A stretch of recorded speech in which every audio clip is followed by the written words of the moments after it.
Hi ನಮಸ್ಕಾರ ಎಲ್ರಿಗೂ welcome to my channel Vijju's tasty food. ನಾನಿವತ್ತು ಆಲೂ ಕುರ್ಮಾ ಮತ್ತು ಪರೋಟವನ್ನು ಮಾಡತ್ತೀನಿ. ತುಂಬ ರುಚಿಯಾಗಿರ್ತವೆ. ಆಲೂ ಕುರ್ಮಾನು ಭಾಳ ಟೇಸ್ಟಿಯಾಗಿರ್ತೈತಿ. ಈ ಆಲೂ ಕುರ್ಮಾ ಮತ್ತು ಲೇಯರ್ ಆಗಿರುವಂಥ ಪರೋಟವನ್ನು ಯಾವ ರೀತಿ ಮಾಡೋದು ಅಂತ ನೋಡೋಣ ಬರ್ರಿ. ಫಟಾಫಟ್ ಅಂತೇಳಿ ಬ್ರೇಕ್ಫಾಸ್ಟಿಗೆ ಮಾಡ್ಕೋಬೋದು. ನಾನಿಲ್ಲಿ 2 ಕಪ್ನಷ್ಟು ಮೈದಾ ಹಿಟ್ಟನ್ನು ತೊಗೊಂಡಿನಿ. ಈಗ ಅದನ್ನು ಹಾಕ್ಕೊಂಡು ಜಲ್ಸ್ಕೊಳತ್ತೀನಿ. ಹಿಟ್ಟನ್ನು ಸರಿಯಾಗಿ ಅದನ್ನು ಜಲ್ಸ್ಕೊಂಡು ಹಾಕ್ಕೊಳ್ರಿ. ಈಗ ಅದಕ್ಕೆ ಕಾಲು ಸ್ಪೂನಷ್ಟು ಉಪ್ಪನ್ನು ಸೇರಿಸ್ಕೊಳತ್ತೀನಿ.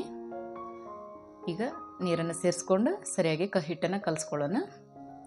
ಸ್ವಲ್ಪ ನೀರನ್ನು ಸೇರಿಸ್ಕೊಂಡು ಸರಿಯಾಗಿ ಹಿಟ್ಟನ್ನು ಕಲಿಸ್ಕೊಳ್ರಿ.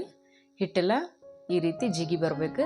ಈ ಥರ ಅಂಟಂಟು ಬರೋ ಥರ ನಾವು ಹಿಟ್ಟನ್ನು ಸರಿಯಾಗಿ ಕಲಿಸ್ಕೋಬೇಕು. ಈಗ ಅದು ಕಲಿಸ್ಕೊಂಡಾದ್ಮೇಲೆ ನಾ ಇಲ್ಲಿ 2 ಸ್ಪೂನಷ್ಟು ಎಣ್ಣೆನ ಹಾಕ್ಕೊಳತ್ತೀನಿ. ಎಣ್ಣೆಯನ್ನು ಹಾಕ್ಕೊಂಡು ಹಿಟ್ಟನ್ನು ಸರಿಯಾಗಿ ನಾದ್ಕೊಳ್ಳೋಣ. ಹಿಟ್ಟನ್ನು ನಾವು ಎಷ್ಟು ಸರಿಯಾಗಿ ನಾದ್ಕೋತೇವೆ ಅಷ್ಟು ಸರಿಯಾಗಿ ನಮಗೆ ಪರೋಟ ಬರ್ತಾವೆ. ಲೇಯರ್ ಆಗಿ ತುಂಬ ನೀಟಾಗಿ ಬರ್ತಾವೆ. ಈಗ ಅದನ್ನು ನೆನೆಸಿಟ್ಕೊಳ್ಳೋಣ. ಅಷ್ಟರಲ್ಲಿ ನಾವು ಕುರ್ಮಾ ರೆಡಿ ಮಾಡ್ಕೊಳ್ಳೋಣ. ನಾನಿಲ್ಲಿ 1/4 ಕಪ್ ಆಗೋಷ್ಟು ಕಾಯಿ ತುರಿಯನ್ನು ಹಾಕ್ಕೊಳತ್ತೀನಿ ಒಂದು ಮಿಕ್ಸಿ ಜಾರಿಗೆ. ಈಗ ಅದಕ್ಕೆ 4 ರಿಂದ 5 ಗೋಡಂಬಿಯನ್ನು ನೆನೆಸಿಟ್ಕೊಂಡಿದ್ದೆ. ಅದನ್ನು ಹಾಕ್ಕೊಂಡು ತರಿಯಾಗಿ ಪೇಸ್ಟ್ ಮಾಡಿ ಇಟ್ಕೊಂಡಿನಿ. ಈಗ ಒಂದು ಬಾಣಲೆಗೆ 2 ಟೇಬಲ್ ಸ್ಪೂನ್ ಆಗೋಷ್ಟು ಎಣ್ಣೆಯನ್ನು ಹಾಕ್ಕೊಂಡು ಈಗ ಅದಕ್ಕೆ 1 ಕಪ್ನಷ್ಟು ಈರುಳ್ಳಿಯನ್ನು ಸಣ್ಣದಾಗಿ ಕಟ್ ಮಾಡ್ಕೊಂಡು ಹಾಕ್ಕೊಂಡು ಫ್ರೈ ಮಾಡ್ಕೊಳತ್ತೀನಿ. ಈಗ ಇದೆಲ್ಲ ಫ್ರೈ ಆದಮೇಲೆ ನಾವಿಲ್ಲಿ 2 ಟೊಮೆಟೊವನ್ನು ಸಣ್ಣದಾಗಿ ಕಟ್ ಮಾಡ್ಕೊಂಡು ಹಾಕ್ಕೊಳತ್ತೀನಿ. ಈಗ ಇದನ್ನು ಸರಿಯಾಗಿ ಫ್ರೈ ಆದಮೇಲೆ ಈಗ ಅದಕ್ಕೆ ಮೆಣಸಿನ್ಕಾಯಿನ ಹಾಕ್ಕೊಳತ್ತೀನಿ. ನಾ ಇಲ್ಲಿ ಒಂದು 4 ರಿಂದ 5 ಹಸಿಮೆಣ್ಸಿನ್ಕಾಯಿನ ಉದ್ಕ ಕಟ್ ಮಾಡ್ಕೊಂಡು ಹಾಕ್ಕೊಳತ್ತೀನಿ.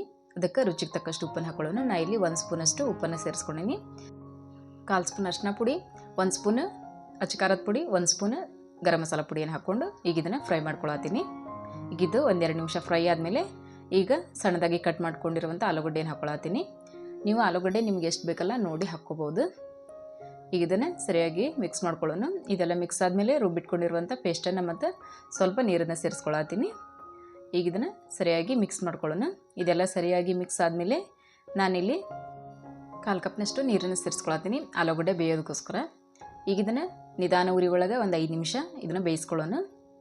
ಈಗ ಆಲೂಗಡ್ಡೆ ಎಲ್ಲ ಸರಿಯಾಗಿ ಬೆಂದಿರ್ತೈತಿ.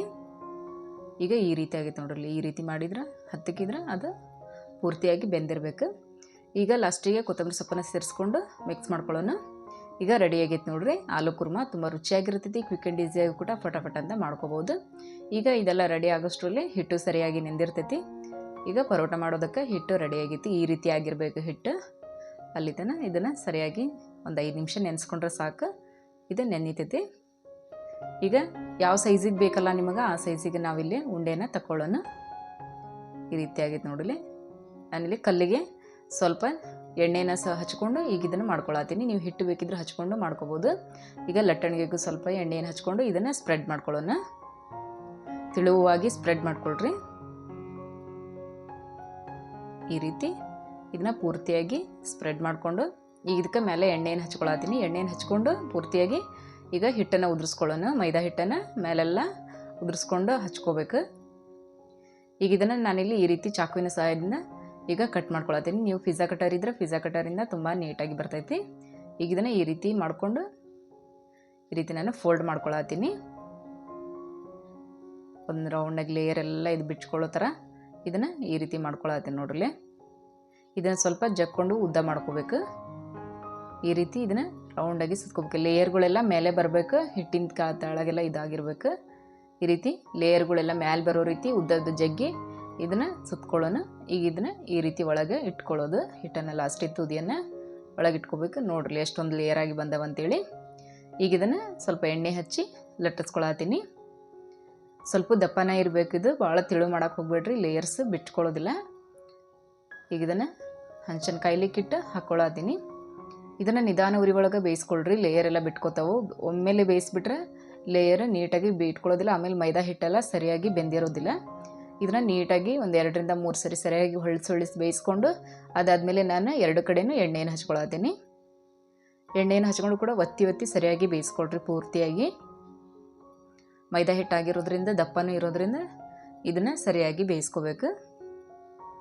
ಈ ರೀತಿ ಬೇಯಿಸ್ಕೊಂಡ್ರೆ ಪರೋಟ ರೆಡಿ ಆಗೈತೆ ನೋಡಲಿ. ಈಗ ಇದು ಸ್ವಲ್ಪ ತಣ್ಣಗಾದ್ಮೇಲೆ ಇದನ್ನು ಲೇಯರನ್ನು ಬಿಡಿಸ್ಕೊಳ್ಳೋಣ. ಈ ರೀತಿ ಮಾಡಿಕೊಂಡ್ರೆ ಲೇಯರ್ ಬಿಟ್ಕೋತಾವೆ ನೋಡ್ರಿ. ಈ ರೀತಿ ಆಗ್ಯಾವ ನೋಡ್ರಿ. ಲೇಯರ್ ಆಗಿ ತುಂಬ ನೀಟಾಗಿ ಬಂದವು. ನಿಮ್ಗೆ ಈ ರೆಸಿಪಿ ಇಷ್ಟ ಆಕೈತಿ ಅನ್ಕೋತೀನಿ. ಈಗ ಪರೋಟ ಮತ್ತು ಆಲೂ ಕುರ್ಮಾ ರೆಡಿ ಆಗೈತಿ. ತುಂಬ ರುಚಿಯಾಗಿರ್ತೈತಿ. ಕ್ವಿಕ್ ಆ್ಯಂಡ್ ಈಸಿಯಾಗಿ ಕೂಡ ಮಾಡ್ಕೋಬೋದು. ಬೆಳಗಿನ ಬ್ರೇಕ್ಫಾಸ್ಟ್ ಆಗಿರ್ಬೋದು, ಮಧ್ಯಾಹ್ನ ಲಂಚಿಗೆ ಆಗಿರ್ಬೋದು. ತುಂಬ ರುಚಿಯಾಗಿ ಕ್ವಿಕ್ಕಾಗಿ ಮಾಡುವಂಥ ರೆಸಿಪಿ. ಈ ರೆಸಿಪಿ ನಿಮ್ಗೆ ಇಷ್ಟ ಆದರೆ ಲೈಕ್ ಮಾಡಿರಿ, ಶೇರ್ ಮಾಡಿರಿ, ಕಮೆಂಟ್ ಮಾಡಿರಿ. ನನ್ನ ಚಾನಲನ್ನು ಸಬ್ಸ್ಕ್ರೈಬ್ ಮಾಡಿರಿ. ಎಲ್ರಿಗೂ ಧನ್ಯವಾದಗಳು.